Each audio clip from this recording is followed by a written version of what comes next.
नमस्कार दोस्तों, मैं हूं पवन ढाकिया। मैं जो भी विचार रखूंगा ये मेरे निजी विचार हैं और इन विचारों के लिए मैं खुद जिम्मेवार हूँ। ये इससे ये किसी संगठन का या किसी और का लेना-देना नहीं है। ये मेरे अपने व्यक्तिगत विचार हैं जिनको मुझे लगा कि मुझे रखना चाहिए और मैं रख रहा हूँ। दोस्तों, जब हम अपने उस समय में थे जब हम पढ़ते थे, आज से 20 साल पहले, 30 साल पहले, तो टीवी पर एक प्रोग्राम आता था डिस्कवरी ऑफ इंडिया। उसमें हमने अपने इतिहास के बारे में और बहुत सारी चीज़ों के बारे में जाना, पढ़ा। उसके बाद जो हमें किताबें पढ़ाई गई, जो हमें हमारा इतिहास पढ़ाया गया, जो हमारी भौगोलिक स्थिति थी वो हमें समझाई गई, पढ़ाई गई, उसके हिसाब से कुछ और जानने को मिला।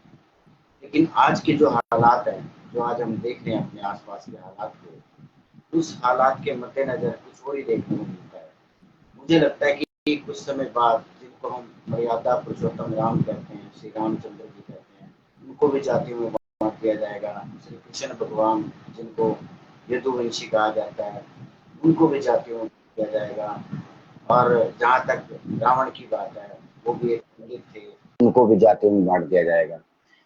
आज की तारीख में कहीं न कहीं हमारा विभाजन किया जा रहा है, हमें बाँटा जा रहा है। जो हम एक सनातन धर्म की पद्धति को बहुत समय बाद लोग अपनाने लगे थे। हमारे हिंदू धर्म का प्रचार विदेशों तक पहुँच रहा था। खाली वोट की राजनीति के लिए उसको कहीं न कहीं खराब किया जा रहा है। अब ताज़ा उदाहरण मैं कहूँ तो वो हरियाणा का है। हरियाणा एक हमेशा से शांति प्रिय प्रदेश रहा है और शांति प्रिय प्रदेश होने के नाते सभी जातियाँ जो कि हिंदू धर्म की मैं तो कहूँगा कि अग्रज जाति हैं, चाहे वो राजपूत समाज है, चाहे वो गुर्जर समाज है, चाहे रोड समाज है, कोई भी समाज हो, सभी समाज कहीं न कहीं संगठित थे, एक थे, देश भक्ति की बात करते थे, देश हित की बात करते थे। लेकिन कुछ समय से हम देख रहे हैं ये कि आपस में ही हम लोग लड़ रहे हैं और लड़ किस लिए रहे हैं? लड़ हम उस अपनी विरासत के लिए रहे हैं, उस संस्कृति के लिए रहे हैं, जिस संस्कृति के लिए हमारे महापुरुषों ने, जिनको हम सम्राट की उपाधि दे सकते हैं, राजाओं की उपाधि दे सकते हैं, कुछ भी उपाधि दे सकते हैं, जिन्होंने संघर्ष किया मानवता के लिए, कहीं न कहीं अपने जीवन न्यौछावर किए। लेकिन हम आज की तारीख में उन लोगों को कहीं न कहीं बाँट रहे हैं, उनको जातियों में बाँट रहे हैं, उनको कहीं न कहीं अपना बनाने की कोशिश कर रहे हैं कि ये तो जो महापुरुष हैं, वो इस जाति से हैं, ये जो महापुरुष हैं, उस जाति से हैं। लेकिन मेरा ये मानना है कि महापुरुष किसी एक जाति के नहीं होते। महापुरुषों ने इस मानवता के लिए, इस समाज के लिए, इस भारत देश के लिए कहीं न कहीं काम किया है। चाहे वो किसी भी समाज से रहे हों, किसी भी जाति से रहे हों, हमें उनकी आदर्शों का कहीं न कहीं पालना करनी चाहिए, सम्मान करना चाहिए। लेकिन आज की तारीख में हालात इतने खराब हो चुके हैं कि अगर मैं एक ताज़ा उदाहरण की बात करूँ, सम्राट मिहिर भोज, जो हिंदू प्रदेश सम्राट हैं, जिन्होंने एक प्रथा चलाई, जिन्होंने एक जीवन पद्धति दी। बहुत पुरानी ऐतिहासिक बात है दोस्तों और इतिहास कहीं न कहीं इतिहासकारों के द्वारा हमेशा बदले जा रहे हैं, बदलते गए हैं। लेकिन कुछ चीज़ें हमें देखने को मिलती हैं, पढ़ने को मिलती हैं, सुनने को मिलती हैं, कुछ हमारे बड़े-बुजुर्ग बताते हैं। तो ऐसे महापुरुषों को अगर हम जातियों में बाँटोगे तो मुझे लगता है कि कहीं न कहीं गलत है। जो कैथल का प्रकरण हुआ और जिस तरह से वहाँ पर सम्राट मिहिर भोज को जो कि लिखना तो ये चाहिए था कि हिंदू सम्राट हैं, कहीं न कहीं हम अपनी उस सनातन धर्म पद्धति की ओर हमें बढ़ना चाहिए, सोचना चाहिए, कुछ न कुछ देखना चाहिए। जिस तरह से हम पुराने इतिहास में कोई लंबी-चौड़ी बात नहीं है, 1000-1200 साल की बात करें, 400 साल की बात करें, 500 साल की बात करें, आपने देखा होगा कि नए-नए पंथ कहीं न कहीं निकलते हैं। आज की तारीख में भी नए-नए पंथ निकल रहे हैं, कहीं न कहीं धर्म परिवर्तन हो रहे हैं। तो इस चीज़ का हमें कहीं न कहीं विरोध करना चाहिए और ये विरोध करना हमारा एक कर्तव्य बनता है और जहाँ तक मुझे लगता है राजपूत समाज की बात है, राजपूत समाज एक देशभगत समाज है और जिसने हमेशा देशभक्ति की बातें की हैं। बहुत सारे पुराने एग्ज़ाम्पल तो हैं ही, नए एग्ज़ाम्पल भी हैं। आज की तारीख में भी कहीं भी देश की बात होती है, कहीं देश पे आन बान शान की बात होती है तो राजपूत समाज कहीं ना कहीं आगे निकल के आता है। और जो एक खून है उनके अंदर, जो एक खून दौड़ता है, राजपूती खून जिसको हम बोलते हैं, उसकी हम हमेशा प्रशंसा करते हैं और आदर करते हैं, उनका सम्मान करते हैं। और इसी सम्मान के लिए कहीं ना कहीं सभी लोग, इन चीजों को देखते हुए सभी लोग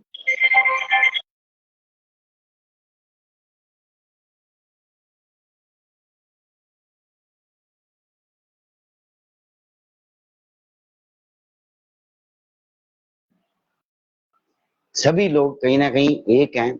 और सिर्फ वोट की राजनीति के लिए आपस में जो एक खटास डाली जा रही है, कहीं ना कहीं गुज्जर समाज और राजपूत समाज के बीच में जो एक खाई बनाई जा रही है, ये कहीं ना कहीं गलत है।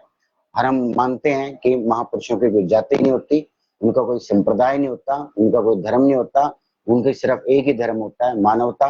और सम्राट मिहिर भोज इसी मानवता में जन्मे, इसी मानवता के लिए उन्होंने काम किया। आज अगर हम उनकी विरासत को लेके आपस में इस तरह से लड़ते हैं तो कहीं ना कहीं मुझे लगता है कि हम अपने महापुरुषों का अनजाने में कहीं ना कहीं उनकी तौहीन कर रहे हैं, उनका अपमान कर रहे हैं। और इस तरह का अपमान मुझे नहीं लगता कि इतना पढ़ने लिखने के बाद, इतना सोचने समझने के बाद, इतना आगे जाने के बाद, जब हम चांद पर पहुंच रहे हैं तो हम ऐसी पुरानी बातों को लेकर आपस में लड़ते हैं, झगड़ते हैं। तो ये बिल्कुल गलत है, ये वोट की राजनीति है, नहीं होनी चाहिए। और इन चीजों का बिल्कुल ध्यान रखा जाना चाहिए। और इस पूरे के पूरे मामले में, पूरे के पूरे प्रकरण में, ये मेरे अपने निजी विचार हैं। और मैं राजपूत समाज का इस मामले में बिल्कुल पूरा पुरजोर समर्थन करता हूँ। और मेरा ये मानना है कि सम्राट मिहिर भोज हिंदू सम्राट हैं, हिंदुओं के दिल में राज करने वाले सम्राट हैं। तो उनकी कोई भी मूर्ति की स्थापना की जाए, उनका कोई भी पूजनीय स्थल बनाया जाए, तो वो सम्राट मिहिर भोज के नाम से हो या हिंदू सम्राट के नाम से हो, ताकि सभी जातियां उनका सम्मान करें, सभी जातियों को उनका आदर करें। और किसी भी तरह की ऐसी दुर्भावना आपस में हम लोगों के बीच में हमारे महापुरुषों को लेकर ना आए, जिस तरह के ये प्रकरण 3-4 दिन से पिछले चल रहे हैं। आज सीएम साहब से मीटिंग भी हुई है दोनों समाजों की, और हम ये आशा करते हैं और भगवान से ये दुआ करते हैं कि इस मीटिंग का जो फल आए वो कहीं ना कहीं पॉजिटिव आना चाहिए। और ये जो दो समाजों में आपस में कहीं ना कहीं एक खाई बनाई जा रही है, ये दूर होनी चाहिए। और हमारा पूरा समर्थन, मेरा अपना पूरा समर्थन, मेरे जो अपने निजी विचार हैं, मैं कहीं ना कहीं इस विचार का समर्थन करता हूँ कि सम्राट मिहिर भोज का जो नेम प्लेट है, या जो उनकी जो मूर्ति की स्थापना की जाती है, किसी भी चौक चौराहे पर उनकी मूर्ति की स्थापना की जाती है, किसी संग्रहालय में की जाती है, कहीं भी की जाती है, तो वो सभी, वो हमारे लिए देवता समान है, हमारे लिए पूजनीय है। और उनका नाम इसी नाम से रखा जाना चाहिए। और दोस्तों, हमें कहीं ना कहीं संभलने की जरूरत है। आपस में जिस तरह से हमें लड़ाया जा रहा है, जिस तरह से एक दूसरे के प्रति नफरती भाव कहीं ना कहीं हमारे अंदर पैदा किए जा रहे हैं, ये हमारे लिए खतरनाक हो सकते हैं। और यही कारण है कि हमारे जो आजकल के बच्चे हैं वो विदेशों की ओर रुख कर रहे हैं, क्योंकि यहाँ का जो वातावरण है उसको खराब किया जा रहा है। पिछले कुछ समय से वातावरण बहुत खराब हुआ, कभी किसी की आपस में धर्म को लेके, किसी कभी जाति को लेके, इस तरह की जो बातें इस शांति प्रिय प्रदेश में, जहाँ जिसको हम कहते हैं कि ये हरि का प्रदेश है, भगवान का प्रदेश है, ऐसा प्रदेश जिसने कभी इस तरह की चीजें नहीं देखी, और इस तरह से यहाँ पर जातियों में बांट के आपस में लड़ाई झगड़े अगर करवाए जाते हैं, तो इसके लिए जिसकी भी जिम्मेवारी बनती है उनको अपनी जिम्मेवारी को समझना चाहिए और अपनी जिम्मेवारी का निर्वहन करना चाहिए। क्योंकि ये लोग हैं, ये पब्लिक है, ये सब जानती है। और कहीं ना कहीं हमें आपस में सब लोगों को मिलकर, जो हमारा एक सनातन धर्म है, और जिस सनातन धर्म में मर्यादा पुरुषोत्तम राम ने जिस तरह की हमें चीजें सिखाई, जिस तरह से हमें जीवन शैली को जीना सिखाया, उसका हमें सभी सभी जातियों को मिलकर, हम 36 बिरादरी एक हैं। और इस 36 बिरादरी के जो भी कर्णधार हैं, जिनको भी हम मानते हैं, वो भी सबके एक हैं। हमें कहीं ना कहीं अपने सनातन की ओर लौटना पड़ेगा, क्योंकि पहले भी हम बहुत इस मामले में पिछड़ चुके हैं, बहुत सारी जातियों में, बहुत सारे धर्मों में हम इस विषय में बढ़ चुके हैं। हमें आगे से अपने अस्तित्व को बचाने के लिए, इस हिंदुस्तान को बचाने के लिए, अपने अस्तित्व को बचाने के लिए कहीं ना कहीं एक होना पड़ेगा, और इस राजनीति से कहीं ना कहीं दूर रहना पड़ेगा। और हमें ये सोच समझ कर कार्य करना चाहिए कि जिन भी महापुरुषों ने जन्म लिए मानवता के लिए, जिन्होंने काम किए, अच्छे कार्य किए, जीवन जीना सिखाया, हम उनको फॉलो करें, उनकी अच्छी चीजों को, सभी धर्म एक रूप से देखें, एक सम्मान से देखें और उनका सब सम्मान करें। नमस्कार, धन्यवाद।